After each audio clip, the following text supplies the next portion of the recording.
tema sobre o qual eu vou falar é um tema que ganhou enorme visibilidade, eu diria, nos últimos 10 anos, que é a questão do uso responsável de indicadores e de métricas na avaliação e na tomada de decisões em universidades. E eu vou, ao tratar desse tema, mais ou menos a ideia básica, uma ideia que eu usei muito na minha vida, ou ainda uso, na minha vida profissional, seja como físico, seja como líder em organizações acadêmicas, a ideia de que a gente precisa medir para entender, e aí depois que a gente entende, a gente vai tentar melhorar. No nosso país é muito comum as pessoas movidas por muita boa intenção se moverem logo para querer melhorar sem antes medir, e aí o resultado às vezes é conflituoso. Também a ideia de que múltiplas medidas e várias variáveis, aí o curso de cálculo 2 e cálculo 3 é muito importante, múltiplas variáveis, permitem a gente entender um pouco melhor as coisas. Um pouco melhor, eu digo, porque não tem medida que descreva perfeitamente os fenômenos que a gente quer estudar, sejam fenômenos eletrônicos, sejam os fenômenos acadêmicos, sociais, institucionais. Mas, em geral, mais medida ajuda a gente a entender um pouco melhor. Tem um consenso razoável na comunidade de pesquisa mundial sobre a necessidade de se usar de maneira responsável esses dados, indicadores e métricas. Logo, vocês têm acompanhado o debate, mas eu vou em seguida entrar no detalhe sobre isso. E eu vou terminar mencionando como é que eu vejo que dados e indicadores poderiam auxiliar universidades, financiadores de pesquisa na avaliação de pesquisadores, de grupos de pesquisa, de instituições e na definição de estratégias para o desenvolvimento institucional. E vou fazer isso mostrando para vocês algumas coisas onde dados bibliométricos poderiam nos ajudar a entender um pouco melhor sobre a pesquisa no Brasil. Dois caveats antes de começar. Um é esse que carrego há muito tempo, essa ideia do Charles Babbage, 1832. Esse tentou construir o primeiro computador mecânico, em 1832. E ele fazia sempre esse argumento que os erros que vêm da falta de fatos são muito mais numerosos e mais duráveis do que aqueles que resultam de usar mal os dados reais disponíveis. Então, eu acho isso um elemento importante a favor de procurar os dados, de fazer a medida. E o Paulo se referiu a essa que é chamada Campbell's Law, Donald Campbell. Quanto mais um indicador social for usado para fazer decisões, mais esse indicador vai ser sujeito a pressões para ser corrompido. Quer dizer, as pessoas vão achar um jeito de entortar a realidade para maximizar o indicador e ganhar o benefício que demonstrando aquele indicador está sendo prometido. Isso parece ser uma lei forte aí do mundo dos indicadores. Então, essas duas coisas é bom da gente ter em mente. Quando a gente fala de dados institucionais, o ponto que eu vejo é que os dados institucionais ajudam universidades e agentes financiadoras a criar, identificar e demonstrar impacto, demonstrar o seu benefício para a sociedade. Os dados podem ser usados para institucional, podem ser usados para avaliação institucional e podem ser usados, como o Jacques bem destacou no exemplo que ele contou sobre aquela CPI sobre as universidades, podem ser usados para criar visibilidade, para justificar e para fortalecer os argumentos sobre o valor das instituições acadêmicas, demonstrando resultados, seja aos financiadores, seja ao público, e seja também, às vezes esquecem, mas muito importante, especialmente para universidades, para pessoas que possam estar interessadas naquela instituição, que podem ser estudantes, docentes e funcionários. A pessoa, antes de ir trabalhar num lugar, ela quer conhecer sobre aquele lugar, tá certo? Antes de estudar num lugar, ela quer conhecer o que aquela organização faz, o que aquela organização já realizou e oferece para o futuro. E esse assunto de impacto, eu acho bom a gente ter em mente que a cobrança sobre impacto das universidades e de agências de financiamentos é mundial, não é um fenômeno brasileiro. Às vezes a gente tende a achar, ver na conversação no Brasil, quando alguém do governo ou do Congresso, seja executivo, legislativo, cobra, as universidades precisavam dar mais resultados, precisavam fazer benefício, muita gente tende a dispensar isso, dizendo, isso é coisa de gente ignorante que não entende, mas não é.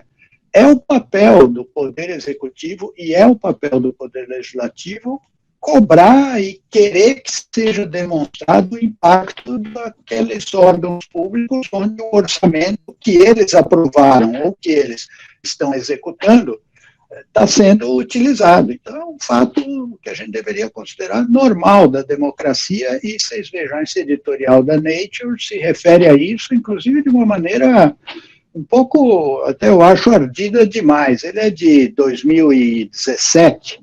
2017, o mundo estava um pouco traumatizado com a eleição do Donald Trump nos Estados Unidos. Então, a Nature escreveu esse editorial sobre Beyond the Science Bubble, dizendo que era preciso que as lideranças de pesquisa nos Estados Unidos e no mundo tratassem das necessidades e da demanda por emprego dos taxpayers, os quais have seen little benefit from scientific advances. Aí é que eu acho que a Nature exagerou um pouco a dose, porque os taxpayers se beneficiam, eles vão na farmácia e compram remédio, que alguma pesquisa foi feita para desenvolver. Eles andam em veículos que a pesquisa ajudou a construir, usam energia e muitas outras coisas. Mas é para mostrar para vocês que é um assunto mundial, não é um assunto local. Eu também acho importante a gente ter em mente que o impacto de universidades na sociedade ele acontece em pelo menos 3 dimensões. Uma dimensão é o impacto científico e intelectual, que eu, em geral, tento resumir com a ideia de que são aquelas ideias que fazem a humanidade ficar mais sábia. As ideias que têm impacto social são aquelas que aumentam o bem-estar, auxiliam ou informam políticas públicas e que, em geral, são ideias que não podem ou são difíceis de serem privadamente apropriadas. Por exemplo, uma ideia sobre melhorar a conservação ambiental numa certa região da Mata Atlântica, não necessariamente, não é fácil alguém do setor privado se apropriar e tirar benefício, mas é uma obrigação do Estado usar toda a ideia que puder para isso, para preservar o meio ambiente. E, finalmente, as ideias que têm impacto, ou que criam impacto econômico, são aquelas que criam dinheiro, riqueza, criam novas empresas, às vezes criam novos setores industriais. Essas são muito populares no debate no mundo inteiro, inclusive no Brasil. Em geral, discutem mais sobre o impacto econômico do que sobre o impacto social, mas eu sou de opinião que os dois deveriam ser discutidos com a mesma intensidade, e todos dois dependem desse primeiro aqui, que é haver impacto científico. A ideia precisa ser nova, precisa ser boa do ponto de vista científico, antes de ser capaz de gerar impacto social e impacto econômico. Bom, no debate mundial, que é intenso sobre os indicadores, eu já adianto para vocês, o centro da conversação costuma ser, tem pelo menos um vilão favorito na história dos indicadores, que é o tal do Journal Impact Factor. E eu acho que é uma coisa totalmente justificada, quer dizer, é um erro Paulo vai se lembrar quantas vezes lá na FAPESP eu dizia para os membros da coordenação que o fator de impacto de revista não pode ser usado para avaliar pesquisador individual. O fator de impacto de revista foi feito para outra finalidade, que é uma finalidade de ajudar as bibliotecas a escolherem que revistas eles querem ter ou querem assinar, etc. E, além desse assunto contra o fator de impacto das revistas, tem também um outro quase consenso, que é a ideia de que o uso de dados não elimina o convincente para quem está ouvindo.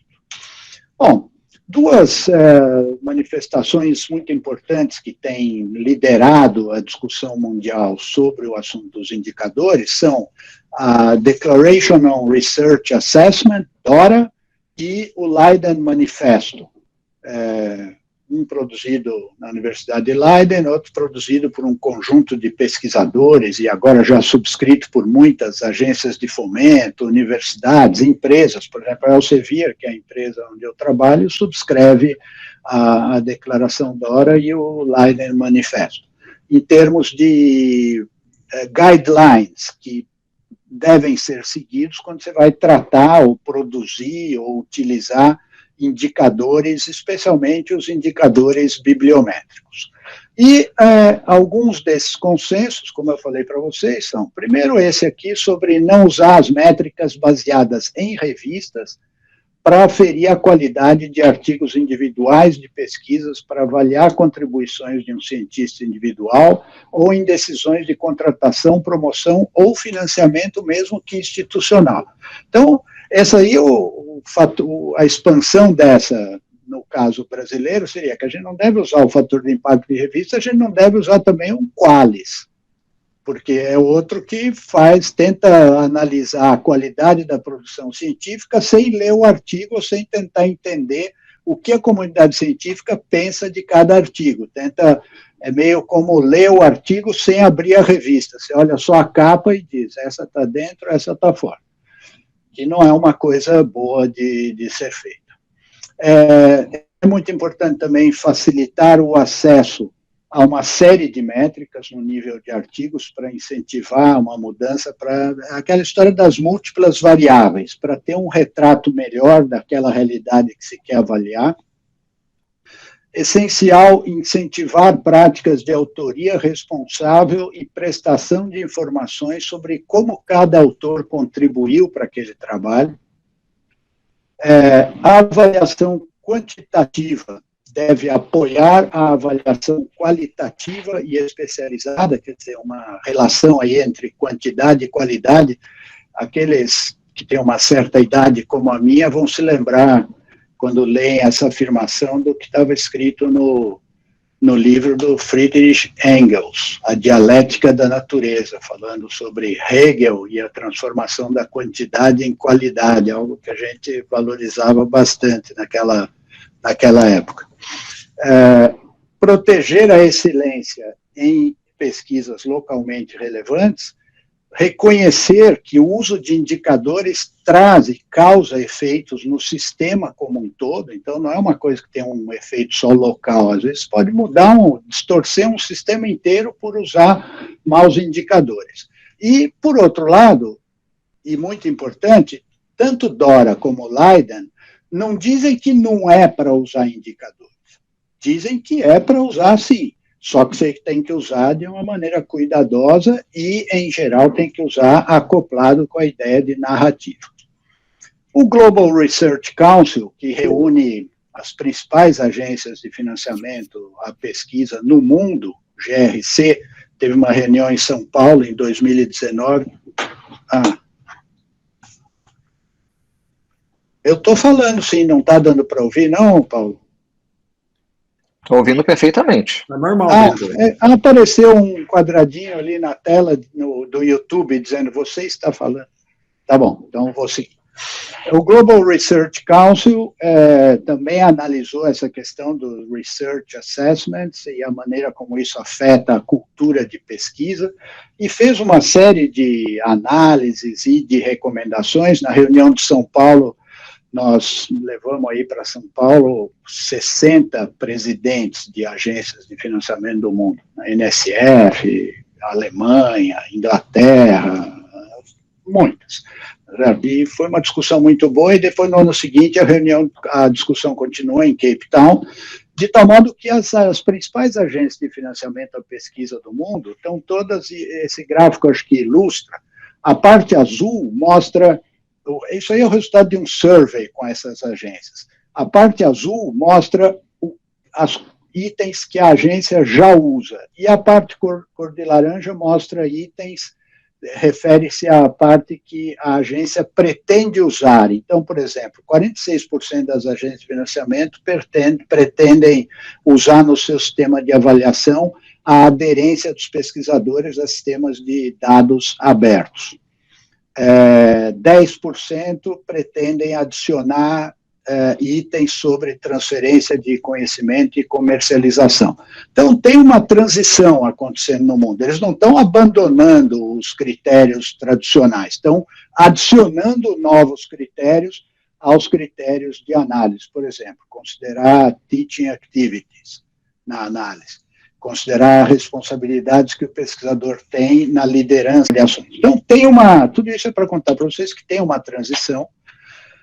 Como a gente disse, os dados são essenciais para tratar do planejamento institucional, da avaliação institucional e a visibilidade. Eu repeti aquele slide aqui para lembrar de novo os três dos usos dos dados, e eu queria contar para vocês, a gente quando fala disso dos dados institucionais, vai olhar muito fora, né, mas eu acho que se vocês olhassem ali na FAPESP, a FAPESP com essa biblioteca virtual fez um sistema ali de mostrar dados institucionais que você não encontra muitos desse tipo. De lá no sistema encontrar os dados sobre o projeto de pesquisa, os 260 mil projetos de pesquisa que a FAPESP já financiou, incluindo citações em jornais, em revistas, os artigos publicados relacionados. Quer dizer, a história de ter os dados, não basta ter os dados, precisa fazer que eles sejam visíveis para todo mundo, para o contribuinte, para o deputado que queira ligar nisso e verificar, para o governador, se ele quiser procurar ali quem faz pesquisa no assunto XYZ, ou quando ele pergunta para o diretor científico vai na biblioteca virtual, ou ia, e olhava ali em 5 minutos e respondia, tem esse, aqui, porque está tudo ali, o dado institucional organizado. Eu vou terminar mostrando para vocês 2 casos nos quais dados bibliométricos podem nos ajudar a conhecer melhor o ensino superior no Brasil. São esse conjunto de dados com os quais eu tenho trabalhado há algum tempo, que mostram que tem mais interação entre universidades e empresas no Brasil do que em geral se pensa que há. E vocês vão saber, todos vocês aí que estão assistindo e participaram já de discussão sobre interação universidade-empresa, raramente a discussão começa com dado, ela começa com alguém falando. Se for da universidade, fala. As empresas não querem o que a gente faz, porque eles só visam lucro. E se for da empresa, fala. As universidades não querem colaborar, porque eles só fazem pesquisa que ninguém consegue entender o que eles estão fazendo.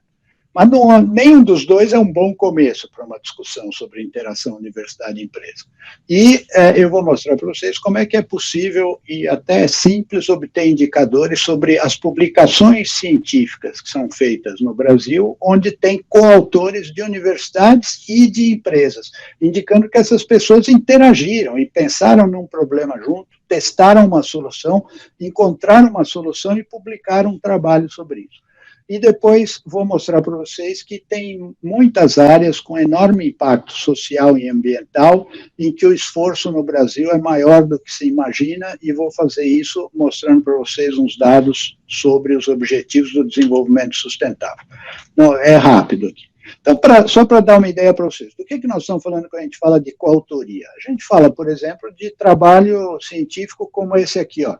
Tem como autor o professor João Luiz Azevedo, foi presidente do CNPq, pesquisador do ITA, e o pesquisador Leonardo Costa Scalabrin, que é da Embraer, tá certo? E eles estudaram Adaptive Mesh Refinement and Coarsening for Aerodynamic Flow Simulation, um assunto super difícil de fazer e super importante para a indústria aeronáutica, para a aerodinâmica.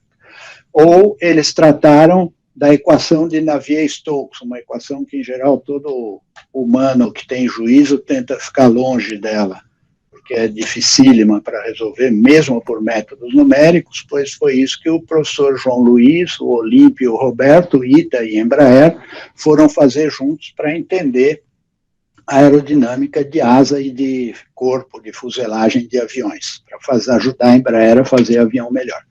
Ou professores da USP que trabalham sobre amorphous carbon coating, trabalhando com a MALE, esse metal leve. Ou professores da USP que trabalham sobre Numerical Experimental Study on Transient Behavior of Domestic Vapor Compression Refrigeration System, com a empresa Tecumseh, que fica ali em São Carlos, que fabrica compressores para sistemas de refrigeração. Interagem, e quando fazem estatística, falam sobre interação universidade-empresa, raramente as pessoas pensam nisso aí. Pois bem, a gente pode contar quantos desses artigos tem, a gente obtém esse gráfico bonito aqui, que eu fiz usando essa base de dados da Elsevier, que tem 80 milhões de artigos científicos, e a gente consegue tirar dali muito mais coisa do que o artigo científico.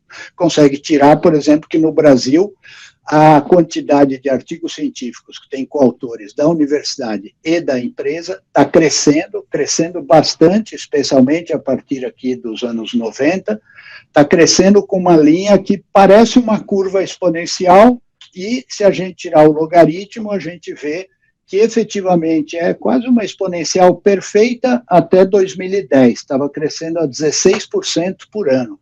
Olha, toda vez que você estiver numa reunião onde falarem mal da interação universidade-empresa no Brasil, uma resposta é: me conta outra coisa boa no Brasil que cresceu a 16% por ano nos últimos 30 anos, porque eu acho que não tem. E, por exemplo, veja o que a gente pode aprender da bibliometria. Alguma coisa aconteceu depois de 2010 que fez essa taxa de crescimento diminuir. O que será que é? Será que é saturação normal ou será que tem algum outro problema acontecendo no sistema que levou a essa diminuição? Então, exemplo de como a gente pode usar dados para transformar quantidade em qualidade. A quantidade que vem dos dados nos faz pensar na qualidade de um sistema de pesquisa onde universidades interagem com empresas. O segundo ponto que eu queria destacar nesse aspecto, por exemplo, você pode ver quais são as principais universidades brasileiras na interação com empresas e comparar o que acontecia nos 3 anos, 2007, 2008, 2009, com o que acontece 10 anos depois, e ver como a USP quase mais do que duplicou a quantidade de trabalhos científicos em coautoria, como a UFRJ está em segundo lugar, a Unicamp em terceiro, a Unesp em quarto, e aí cada uma das universidades pode traçar suas estratégias e medir se está tendo resultado. Ou você pode ver como os financiadores de pesquisa são sobre, como ia estar a nossa colega da CAPES, eu escolhi aqui falar das agências de apoio à pesquisa. Aquelas que têm mais publicações que elas apoiaram, que se referem aos objetivos do desenvolvimento sustentável da ONU. Esse gráfico aqui mostra a medida para o período 2016 a 2020, e você vai ver que a National Science Foundation da China está em primeiro lugar disparado. Vejam a China como veio correndo e passou na frente de todo mundo, tá certo? Em terceiro lugar aqui está a National Science Foundation dos Estados Unidos. Isso é um sistema que foi desenvolvido aqui na Elsevier, com um método de busca e machine learning, que permite analisar, na nossa base de 80 milhões de trabalhos científicos, quais se relacionam com quais objetivos do desenvolvimento sustentável, fazendo leitura pela máquina, tá certo? Então você vê ali China, Estados Unidos, aí aqui aparece, olha lá, CNPq do Brasil, e a CAPES do Brasil, 1, 2, 3, 4, 5, 6, 7, 8, 9, 10ª agência de financiamento à pesquisa no mundo, que tem a maior quantidade de trabalhos relacionados com os objetivos do desenvolvimento sustentável. A gente no Brasil imaginaria isso, que estaria em 10º lugar no mundo? Eu acho que não. E a CAPES, 11, 12, 13, 14, 15, 16º, tá certo? Então, isso é o tipo de coisa que pode vir de dados institucionais, porque as instituições podem ter esses dados para si e podem, com isso, plotar e definir suas estratégias. E veja só que coisa mais interessante.